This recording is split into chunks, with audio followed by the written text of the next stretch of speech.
Let me reverse that. Okay. So, first thing, I'm going to apologize in that I am not reading from a paper. I have found that I absolutely cannot follow my own thoughts when trying to read from a paper, so I'm going to do this freestyle. I hope that's all right with everybody, that I won't be pressing my nose into a piece of paper. The other thing, just a little outline of what we're going to do today. First, I'm going to have a little note for our sponsors. Then speak to you about what this manuscript is itself. I'm going to talk to you a little bit about the life and work of Fiore de Liberi, who this guy is. I'll talk to you about this manuscript itself and what makes it so unique. And finally, I'll talk about the ongoing influence of this genre, which I expect that really nobody has very much knowledge of the textbook genre. So I'll try to tie that into the greater historical picture. And Colin will, I hope, let me know if I start going over time. So just a bit of a word for my sponsors. I suppose that next I'll be advertising the Donner Kebab place. But I'm appearing for you here thanks to some very, very generous grants. I'm an adjunct professor. We are losing an entire generation of scholarship in the United States in that we do not get travel funds, that my research and all of that really does me no good professionally, and because of the job situation, I'm unlikely to be getting a job where that does me any good. So I actually crowdsourced my appearance here. So, and this is also why I'm taping what I'm doing, so that it can be shared with the wider public. So thank you to everybody, and this is of course also of interest to a very large community of people who are interested in these historical sources. Mostly fencers, hobbyists, people who are amateur historians. And since this is of interest to a much wider group of people than the people in this room, this is why we're taping this. So, normally, we think of translatio as movement, right? Movement from a sacred language to a vernacular language. I took Caro's Aeneid as an example, from Greek to Latin, movement from one place to another, Ficino translating Plato, or the Corpus Hermetica, or even the dissemination of esotericism, such as emblem books. But my big argument for manuscript for this manuscript, for 11269, is this actually goes against all those axes. That what we have here is movement from a vernacular, a rather rough vernacular, to Latin, to a very literary Latin. What's more, it's taking what is a physical art, and it is a practical art, and it's making it something literary. And furthermore, by doing this, it's taking something that actually Fiore's original purpose in writing was to make what he was doing clearer, and here it's being obfuscated by a very literary Latin that not a lot of people would have been able to read. What is this manuscript? I'm just going to grab my bottle of water so I don't get too dry. Well, this manuscript is 44 parchment folios as it survives. It's not very big. It's 18.8 centimeters by 12.5 centimeters. It was rebound in the 17th century. There is signs of water damage in the first page, in the signal page. I'll talk to you more about that page in a little bit. Most likely composed around 1420, certainly after 1410. Before probably 1425 to tell from the style of the costumes therein. Requires about 10 pages, 2 guard pages. It was a property. It was acquired probably in Italy by Louis Philippe, the Marquis of Mondschein, who was of course Louis XIV's minister and also a great collector of books. His collection formed one of the bases for the Bibliothèque Nationale. Each page is split into 2 registers, and each shows a fighting technique, a combat technique, both on the top and on the bottom, accompanied by a Latin verse. And this is everything from combat on horseback to fighting against self-defense against someone trying to stab with a dagger. And if you've seen the other 3 manuscripts of The Flower of Battle, it's instantly recognizable. These are just some sample pages, reproduced rather small, just to show you what we're talking about. That's the first page, the so-called signal. Excuse me, as you're speaking freely, would you mind if we douse the lights so we could see better what you're talking about? Absolutely no problem, since I know what I'm talking about. You all see better? That's much better. Yeah, cool. I know what it looks like, you don't know what it looks like. so you see it. So you can see here, and I'm going to reproduce some of these in larger scale, of course. So just an idea of what you get when you look at the manuscript, just to give you a visual idea of the manuscript I'm talking about. Who was this guy? Who is Fiore di Liberi? I'm sorry, it's a bit washed out, it's a bit digitized. That's from the Getty version. But just to tell you who he was, in very brief, he was a professional mercenary, a professional soldier, I should say, born from internal evidence in the manuscripts around 1350, fought in the Friulian Civil War when, like many of the other city-states at the time, they kicked out their bishop. Friuli at that time was really part of the empire.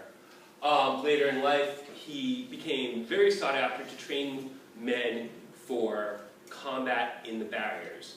These were earnest fights, though not always deadly. In fact, they weren't really very often deadly.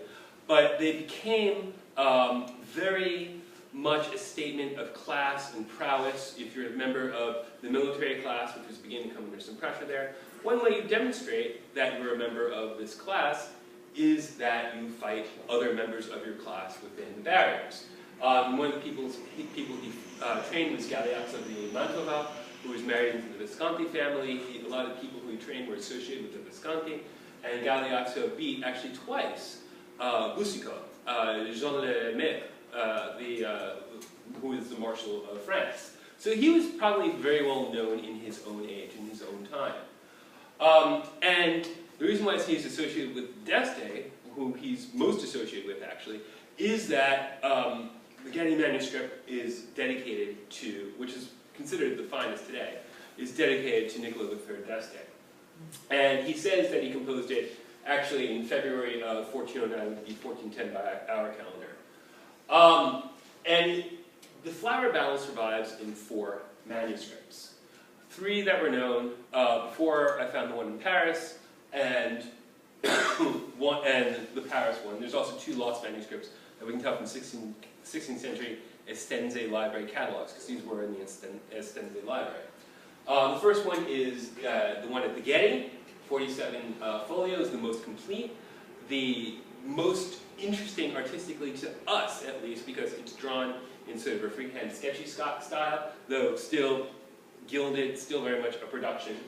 The Morgan, which is less complete, it's in the Morgan Library. The Pisani Dossi, which was published in 1903, I believe, by Navati, but that is in a private collection. No one has seen it since Navati has published it. And of course, the posthumous one in the Bibliothèque Nationale. This is clearly a posthumous translation of the earlier work. So it was done, within some time of Fiore's death. Just moving on, right? The Getty is the most in depth. I usually use this figure, which I'm sorry hasn't reproduced very well, to represent Fiore, just when I'm talking about him biographically. And most of what we know about him is given, what he tells us himself in the biography he gives us in the prologues of 2 of the manuscripts, the Getty and the Pisani Dossi, and including, very notably, he knew how to read, write, and draw, which means he's telling us that he's an educated person. I'll get to the importance of that in a moment. And other information around him was found by Novati, by Zannuto, who published a rather fanciful book on 1907 on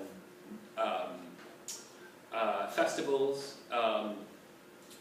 in his time and place, and also Maximo Malpiero, who published an Italian edition of the Getty in 2006. So the Getty manuscript, as I said, these manuscripts were probably preserved in the Getty, in the Estense library. And the Getty manuscript is dedicated to Niccolo III. It's my belief either Fiore is trying to impress him as a patron, or perhaps these were diplomatic presents by the Visconti, because there's no record that anyone has found of Niccolo actually having paid any money to Fiore. But, do I have time? No, that's fine. I'm just trying to read. Oh, okay, I'm sorry. And we have to understand these books as part of the D'Este court milieu. Humanist consumption is part of their cultural style just as much as martial display is. That you have guys like Giovanni di Michele Savonarola in the court, you have Guarino Veronese there, and of course they found what's going to become the D'Este Library. They're going to become great collectors of Books. Fiore explains, he plays to this, he explains the relationship of fencing to literature. He says, to be a good fencer, you need books. But nobody, of course, except Galeazzo de Mantova had books. But you need books. But, you know, this is patently ridiculous. You don't need books to learn how to fight. In fact, to write a fencing book is rather complicated, because you need to know a lot besides fencing. You need to be literate. You need to be able to construct a book, that is to organize your thoughts into a book and to actually physically construct the book, or have someone to do it for you. You need to know not just the physical art you're teaching, fencing or whatever else it is, but also how to teach it. You need to be able to set things forth one after another, and you need to have an audience for this. And of course the big question is who is the audience for this book? I'm going to leave that hanging for a bit. There are particular questions, though, of problems writing a fencing book. Because fencing is not something static. It's not something that's just a static, it's not a pose. It's something that takes place in time, right? It's something that it develops as a dialectic between two or more people. So you need to be able to show this. You need to have a technical vocabulary so that you can say exactly what's going on. You need to be able to say what this technique is. You need to have the organizing principles by which you're going to teach this. And then you need to take this thing that you do in real life, right? Teaching somebody fencing, teaching anyone a physical art, something you do in real life, and then you need to be able to put that into a static two-dimensional source. Which is possibly why we have even though we do have German fencing books of various subtypes, we don't have any Italian fencing books really contemporary of Fiore. And as you'll see, Fiore has got a very, very interesting scheme. And what we really have to do is expand our idea here of what a text is if we're going to look at what the flower of battle is. It's not just a text, but it's an entire system for explaining movement. And he uses quite a number of symbols to do this. Amongst these symbols, you have, I'm just going to skip slides right here so that I'm not standing in front of these. He shows you what happens first. This is a wrestling technique. You've got a guy at the crown. The guy at the crown shows you the first thing you do. You throw the guy's arms off, and then there's a guy who shows you a some of you may want to get up closer and see. Can you all see back there? This is a nice small... I tried to make them big. Yeah. That shows you a follow-up technique by the guy with the gilt garter. So first he does this, then he does this. Then the other guy can do a counter technique, and he's depicted with a crown and a garter. Now, why do you call this fencing when it's all hand-to-hand? Because exactly. Because it's eventually going to become strictly fencing literature.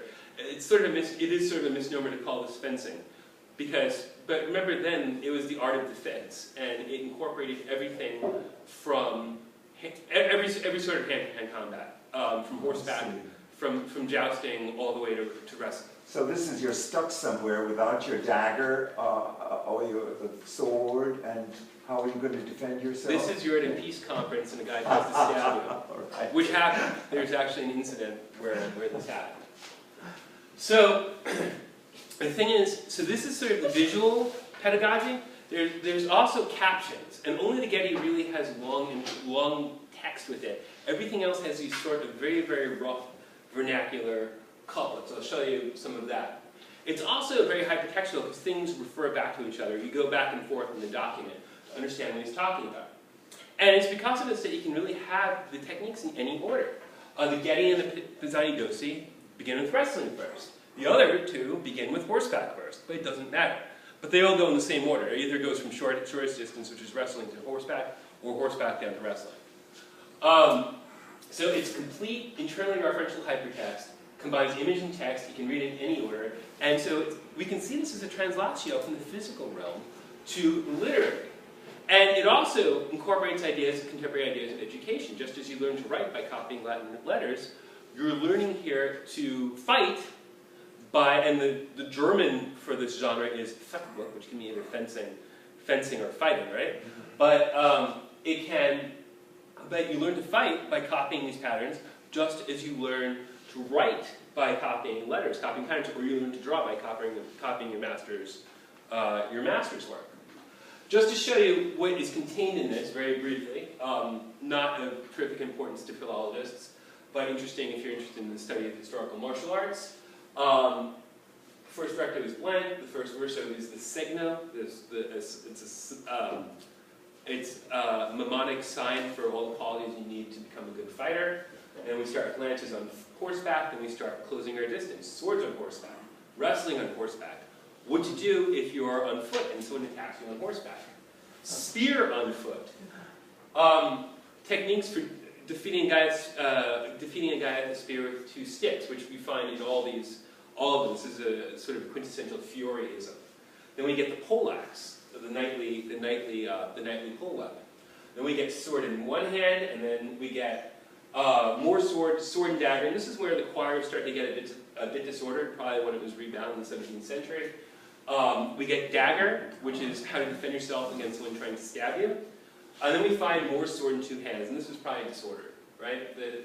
We can see that's where choir ends.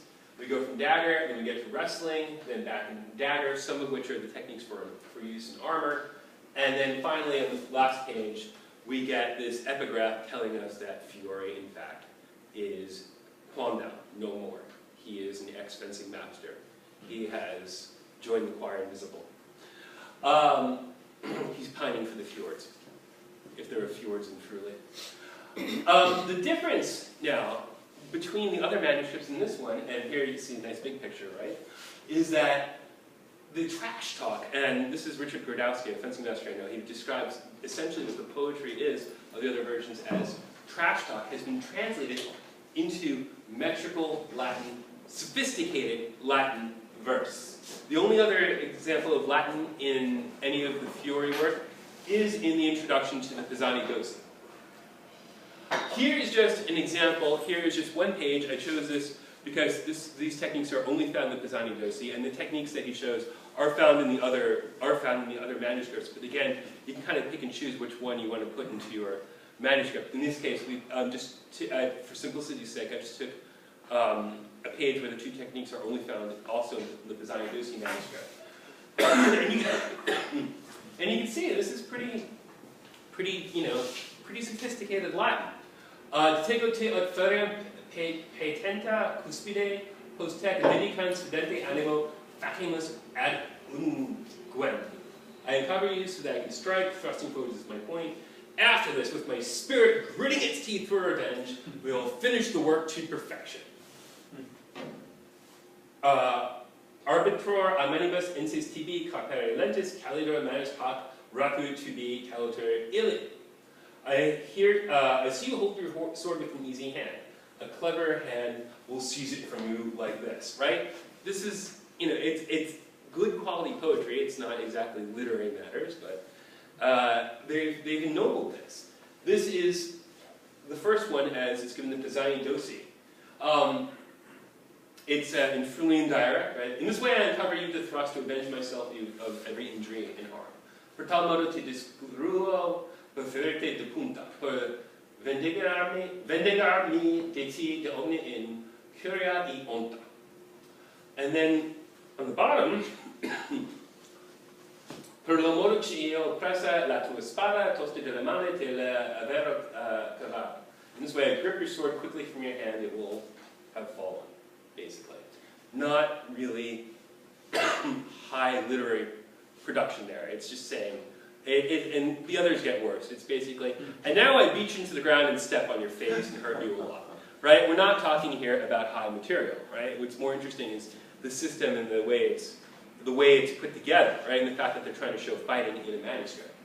So this isn't really a translation. It's a transformation. Right? What's really important is that this thing that Fiore made has been translated into Latin, right? This whole system, this whole textual system has been translated into Latin. And it's not even a one-for-one copying, because, for instance, this in the other manuscripts, this is the bastard cross position. Now it's the leopard position. Another thing, these guys, they're showing follow-up techniques, they shouldn't have crowns. There's no reason for them to have crowns. In the system, well, they have crowns. The transformation of the art is part of this. Here's that Signo page. Let's compare, which one was this? I think this is the Morgan Segno. So this gives us all the attributes we need to be a good fighter. We've got an elephant with a tower for balance. We've got that's a tiger, believe it or not, with an arrow for speed. We've got a lion with a heart for audacia. And then we've got the lynx with a pair of dividers. Talk about measuring time, as you were. Well, dividers. We often find dividers for measuring time in a relative Aristotelian way in fencing master portraits all the way through like the 17th century and I think into the 18th. And we've got little verses explaining things a little bit more comparatively. We're a lot plainer in the Morgan version, which is, however, the closest one-to-one in terms of the style of the Segno page. Here, just as another example, this is the 4 things you need to remember. This is very much medieval ideas of knowledge. Here are the 4 things that you need to know when defending yourself against the guy who's trying to stab you to death with a dagger. First thing, take his dagger away. He's holding a dagger. Second, there's no arms there, but he should be holding a pair of arms. Second thing, break his arms, as we say in Brooklyn. Third thing, he's holding a key. Lock him up, right? Put him in a hold, lock him.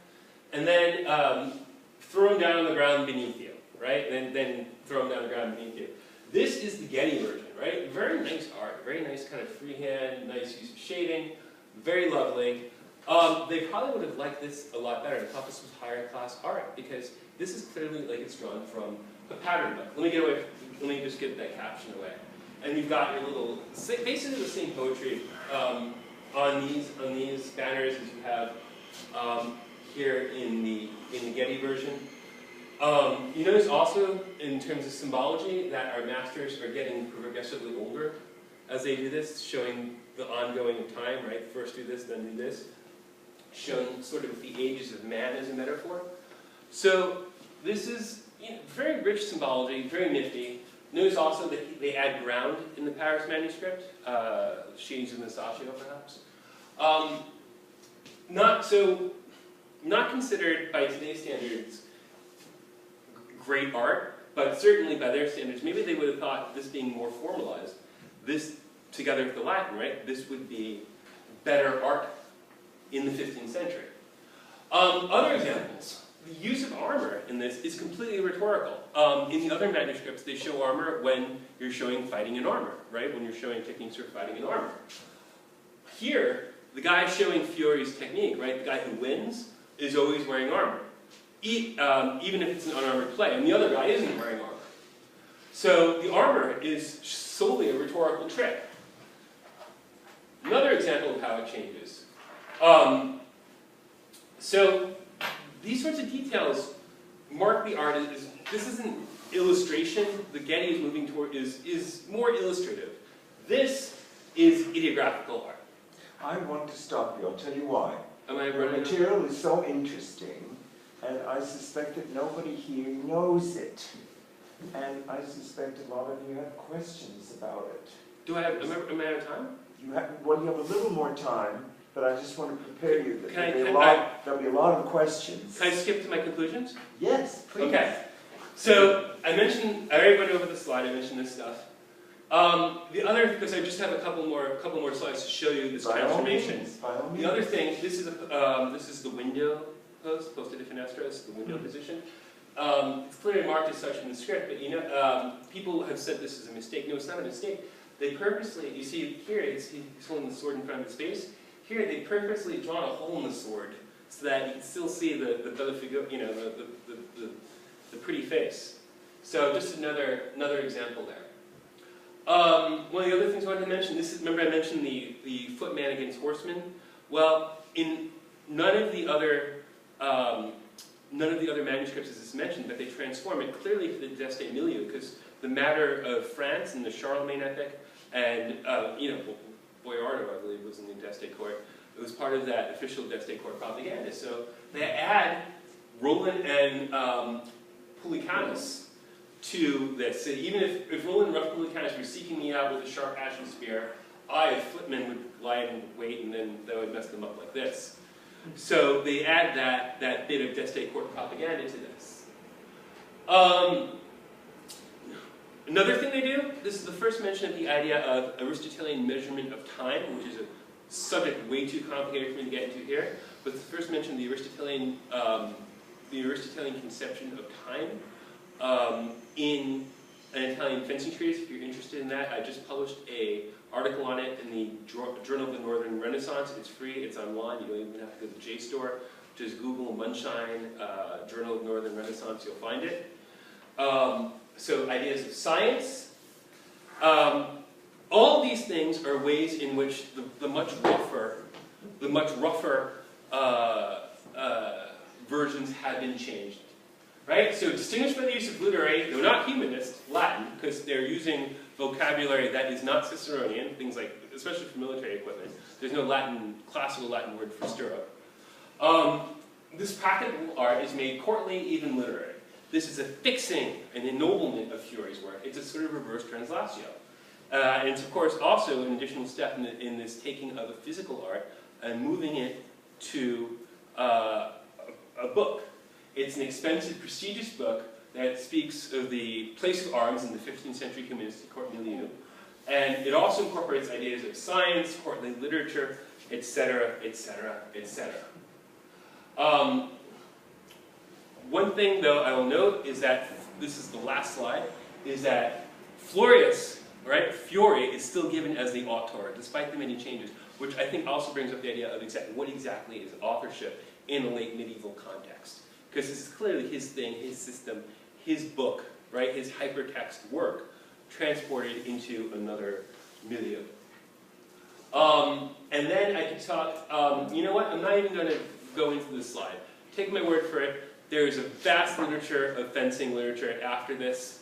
I have written a great deal on it. If you're interested in that, talk to me afterwards, or just read one of my notes. No, I think you're perfectly timed, and that's exactly the slide I hope to see, because this material is provocative and it's novel, and so anyway, I guess we should have lights, so we can see who's asking what. I'm going to keep taking questions, by the way. I have millions of questions, but I'll shut up as I'm the chair, but I'm sure there are lots of people who do have questions. So please just fire away about this particular paper and any other papers. Perhaps some of the speakers would like to sit in the front row. But this material is, I must admit, totally new to me. So why don't we start with this paper? If there are questions about it. Yes, it's less a question than more a suggestion. If you go back to the senior page, you mentioned the elephant briefly, and you said that it would relate to balance, so a quality a fighter would have to, have in order to be a good fighter. I would suggest that because, it's not just an elephant, but a battle elephant, that it alludes to historic battles, because the battle elephant is connected either with Alexander the Great or Eleazar, which would then, offer more complex kind of background for particular virtues a fighter or swordsman would have to have. Well, I would be willing to, well, it's a battle elephant, yes. There's one way to draw, there's obviously many ways to draw an elephant in the Middle Ages.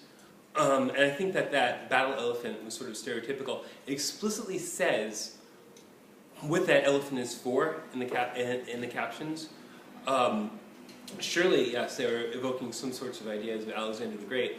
And also, to really understand it, you have to, look in Pliny, look in any bestiaries. The symbology in the Segno is very, very rich and complex. Certainly the idea of it being related somehow to Alexander has occurred to me, but I can't really think of any way to do that would be supported by the text. I'm more willing to say that this is basically that they're talking about having a good stance. Well, the first thing would be looking at the image, and then you would have to ask, why would you draw an elephant with a tower on its back? So obviously it's not just about the elephant, because if you have physiologists, as bestiaries, as you already mentioned, then you can just, leave that out. The fact is that they put it in, so I would kind of,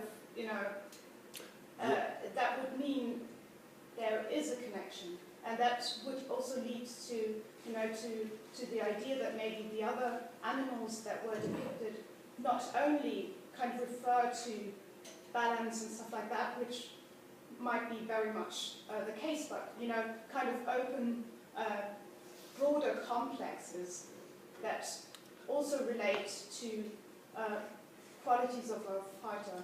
I think you're right, because there was a lynx at the top. Yeah. And in Italy, the Lincei were like the Accademia dei Lincei. They were believed to see in the dark. Right, because they're known for their eyesight, right. And it says, I'm the lynx who sees everything with their eyes. Yeah, exactly. If you want my opinion about the elephant, it's what that tower is there, is that when you're fighting or fencing, whatever, your lower body is your support, and your upper body does the hitting and hurting, but your lower body needs to be stable. So the tower is the fighting platform. On top, the elephant is the legs, right? The tower is the rest of the body. That's what I think it is. That's why I think they have that in there. People have read a lot into that. There have been papers on this. But he's pretty explicit about what they're there. I mean, he says, "I am the lynx who sees everything with the eyes. I am the tiger. I run faster than lightning." I mean, he's really not that subtle. Anyway, anyone have other questions about this or any of the other papers? I actually had a question for Professor Cohen. Cool. That's okay. I'm sorry to. Yes. All right, it's not the Ken Mondschein show. I really enjoyed your paper. Thank you very much, all of the papers. But my question was about images of Kairos and how many you've seen in which Kairos is actually being seen. Are you speaking to me? Yes. I have a problem with my hearing. Oh, Sorry. Why don't you come over here where I am? Let's see if this is working. I'm not sure. Why don't you come right here where I am?